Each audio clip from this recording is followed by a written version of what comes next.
The movie begins with a young man named David, looking straight, standing on a mound of sand. Here, he tells his story when he was a sore loser in his life. Now we see young David in his school approaching his crush named Millie, but Millie leaves from there saying, "See you later." After the school is over, young David again approaches Millie and gives her a snowball containing an Eiffel Tower, which she really liked. Just then, a bully boy named Mark snatches the gifted ball from Millie. Millie requests Mark to return the ball, but he throws it off onto the frozen river nearby. Without having a second thought, poor David starts moving towards the frozen river to retrieve the snowball. Millie implores David not to go to the river, covered with fragile snow, but he doesn't listen to anybody. He gets to the frozen river and retrieves the snowball thrown away disrespectfully. That's when the snow shatters under his feet, causing David to fall into the river. Millie cries for help. David is carried away by the current. After a while, David finds himself in the local library with drenched clothes. David is at his wit's end and has no idea what just happened. David tells through a narration that his mother left him when he was 5, and as for Dad, it made no difference whether he was there or not. He reaches straight to his house where he lives with his alcoholic father, William. William asks David where he was. Without answering properly, he goes upstairs. William also goes upstairs in anger. He opens the door but finds him nowhere in the room as David has teleportation abilities, using which he goes away from there. He again teleports to a library. At this time, David comes to know that he can teleport himself. He gets up and teleports to his house again. He takes some money and gets his stuff ready. Millie gets outside of her house after finding her swing moving to and fro late at night. She finds that the snowball which David gifted her is placed on the swing. Seeing the ball, Millie figures out in no time that David is still alive and he is somewhere around her. David leaves his house once for all and goes out to live his life the way he always wanted. Now, he wants to learn how teleportation works. Initially, he struggles to learn it properly.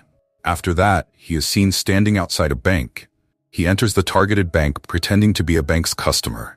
He goes into the washroom and therefrom he teleports to the bank's vault. In no time, he steals all the money placed in the vault using his teleportation powers and takes it to his rented room. After the burglary, the police and the FBI inspect the bank. Meanwhile, a man named Roland reaches the bank to look into the matter properly.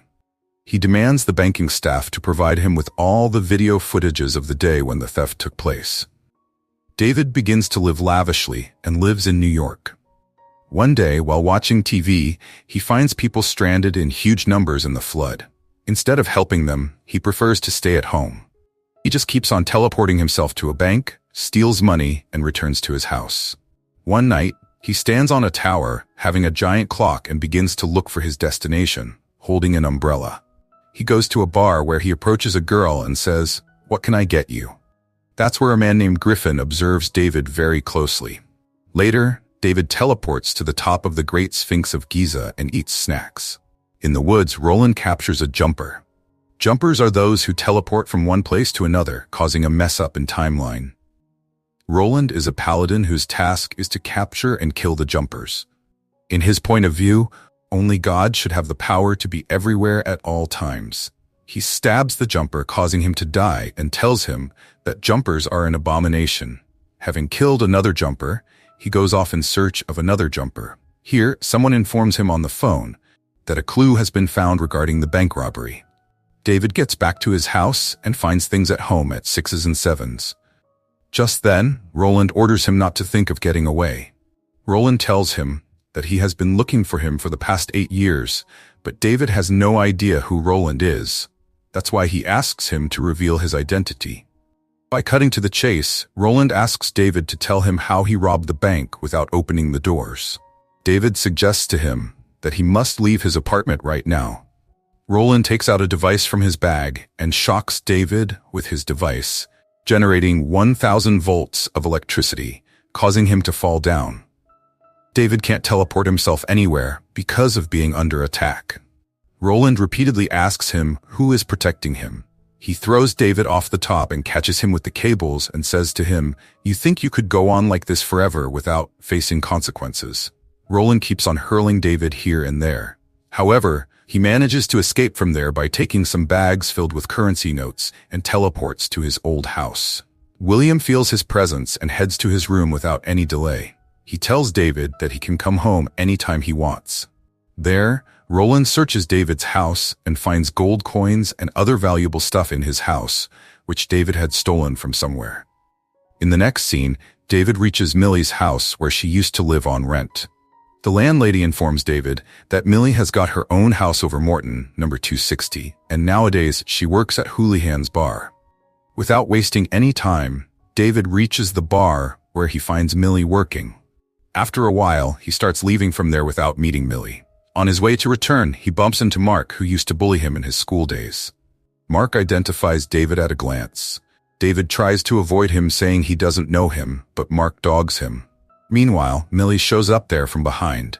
She is also shocked to find David alive, as there had been no trace of him since he fell into the river. She says to him, "You were leaving without seeing me." On this, David responds, "I didn't see you." Mark misbehaves with Millie, causing David to get into a temper. Both the young men fall into a fight in which Mark overpowers David in the beginning. At this time, Mark has no idea what David is capable of. He flaunts himself as powerful before Millie. Right then, David spears him through a door and teleports him to a bank's vault. Mark gets petrified on finding himself at a new location in a jiffy. David teleports to the bar again, causing Millie to get surprised. She asks him where Mark is. On this, he replies, "He has taken off." She takes him inside the bar, where David asks about her well-being. He says to her, "You always wanted to go travel the world." She says things change in course of time. She asks David what he does these days. He replies that he is a banker. Millie gets confounded on hearing this, as David flunked maths in his exam. Thereafter, David asks her to go travel with him to Rome, as traveling to Rome has been her childhood dream. David with Millie lands on the surface of Rome. There, Roland reaches the robbed bank pretending to be a CIA agent. The head of the bank gets suspicious of his identity, causing Roland to knock him out with a punch. He enters the investigation room where Mark is held in custody on suspicion of being a suspect. He orders Mark to tell him what happened at the bank. Mark tells Roland that he would not believe him if he told him anything. In Rome, David books a luxurious hotel that leaves Millie completely astonished when she sees it. She says to David, "There is something that you are holding back from me. If you don't want to tell me anything, that's fine, but just don't lie to me." Following this, David takes Millie to make her see the Roman Colosseum. Up there, Griffin, a jumper, is watching all this from far. Now the security guard stops David and Millie from entering the Colosseum, as it is closed now. David breaks into the Colosseum and asks Millie to get inside. She gets thrilled at the sight of the Colosseum from inside. Down there, she sees the place where gladiators and lions used to be kept in cages. While exploring the Colosseum from inside, David finds a door locked from inside. He tries to open it but disappoints himself. Therefore, he asks Millie to stay where she is and goes himself to unlock the door from the other side. David finds Griffin sitting there, but he doesn't know that Griffin is one of them as well. Griffin confronts David and says, "You think you could just go on a holiday and they wouldn't notice? Just jump all over the place." Griffin tells David that they have noticed, meaning he is talking about the paladins who are fond of hunting jumpers. Just then, some paladins show up there to kill David and Griffin. The paladins track down David and Griffin's teleportations from one place to another. David flees from there, leaving Griffin on his own. However, the paladins tie David with electric cables, whereas Griffin succeeds in thrashing paladins. Griffin tells David that these are paladins and they kill jumpers, that's why I kill them. Griffin teleports to his secret place, which he calls Lair, but David also reaches there with him. Griffin asks him to get out of there straight away. He says to David, "Your girlfriend needs you, as she is alone over there." David teleports to the Colosseum in no time and asks Millie to get off there. He takes Millie and starts leaving. On his way to return to their hotel, the police apprehend David for entering the Colosseum illegally. David asks Millie to go back to the hotel and wait for him to get back. A police officer inquires him to tell him everything, but David tells him that he has no idea what he is talking about. The police officer leaves, saying his magistrate is about to enter the room. After that, his mother Mary gets into the room and asks her son to get out of there within 30 seconds. She leaves the room after advising him to ditch his girlfriend if he wants her alive. A cop tries to stop him from fleeing, but David teleports him to the Great Sphinx of Giza.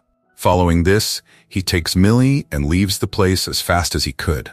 At the airport, Millie gets suspicious of David and asks him to show his bag to her. David unzips his bag and shows Millie, who finds the bag completely filled with money. This leaves Millie speechless for a while. He sends her back to Detroit, saying, "We can't get on the same flight together." Roland is informed on the phone about the escape of David from the police station. The informer reveals to Roland that David already knew that Roland was about to reach the police station. This shocked Roland, forcing him to think that someone or the other is helping David. Roland reaches David's old house where David's father William is seen fixing his car. Roland asks William when he saw his son last time. William replies, 8 years ago. There, he sees Mary's photo, William's wife. William tells Roland that Mary left him when David was 5 years old. There, Griffin tells David that the Paladins have been killing jumpers for years. They are fanatics and kill all those who go against the rules of God. They will not spare your girlfriend's life. Saying this, he leaves off. In the next scene, David teleports outside his old house. He gets inside the house and finds his father lying unconscious on the floor. He teleports him to a hospital where some doctors gather around to see William. David reaches Griffin's lair and tells him he wants to find Roland. David suggests to Griffin that they can kill Roland if they work together, but Griffin turns down his proposal and goes away.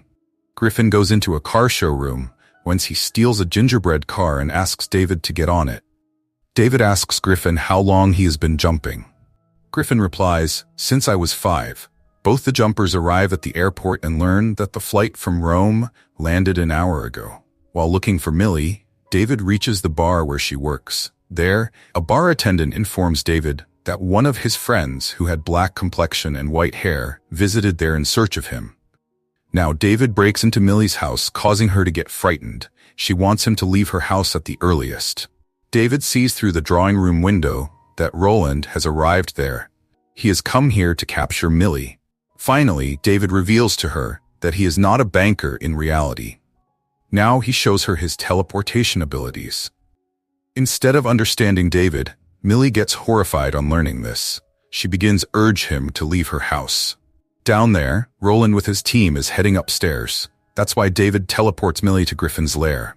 Thereafter, he goes to Griffin, taking Millie with him.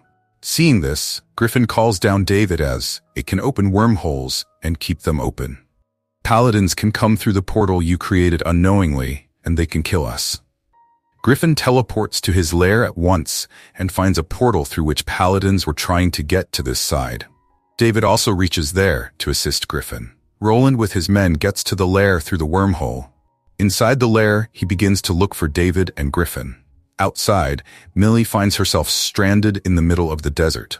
In Griffin's lair, David sees a photo of his mother fixed on the wall among other photos of Paladins. He heads forward, but is soon caught by Roland. Roland takes out his knife to kill David, but on the spur of the moment, Griffin shows up there holding a flamethrower. Griffin falls into a fierce fight with Roland, who says to Griffin, "It's time to send you to your mother." Hearing this, Griffin gets furious and falls upon him, teleporting him to the desert. Inside the lair, David is still tied with cables. Griffin teleports a bus to the desert and flips it over onto Roland. Roland almost died in the battle. Roland steps forward to harm Millie, but Griffin arrives there in time and again goes at him with the flamethrower, causing him to get out of the wormhole and falls on the ground.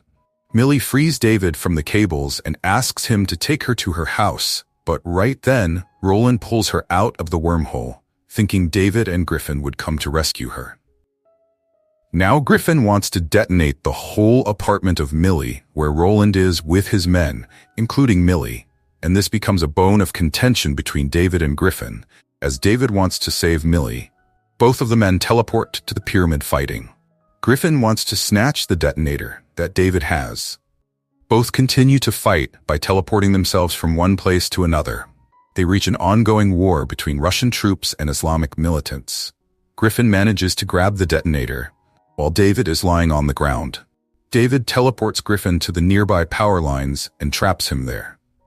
Griffin warns him that if he goes to fight paladins alone, he will be outnumbered, but David does not listen to him and teleports to Millie's apartment to save her, but is quickly trapped by Roland's electric cables. David does his best to free himself from the cables, but fails. He causes Millie's apartment to shatter as he is not an ordinary jumper. He teleports a section of the house into water, and afterwards, he teleports along with Millie to the same library where he had teleported in the beginning after drowning into the river. Roland is also teleported along with them, but David grabs him and takes him to a cave in the Grand Canyon. David tells him that he could have dropped him with the sharks. Saying this, he leaves from there, abandoning Roland in the desolate Grand Canyon. Thereafter, he visits his mother, but is stunned on seeing a girl answering the door. Sophie, David's half-sister, asks him how she can help him. Mary arrives there and asks Sophie to go upstairs. Mary lets him in. He says to his mother, "You are one of them," meaning paladin. Here, Mary reveals to him that he was 5 years old when he jumped for the first time, and I had only 2 choices at that time: kill you or leave you. So I left you to protect you, but I never stopped thinking about you, not even for a single day. She embraces him and tells him that she will give him a head start as she loves him very much. She wishes him good luck and asks him to leave. David comes outside where Millie is waiting for him. Millie asks him to take her somewhere warm, as she is freezing there. And with this happy ending, this movie comes to an end.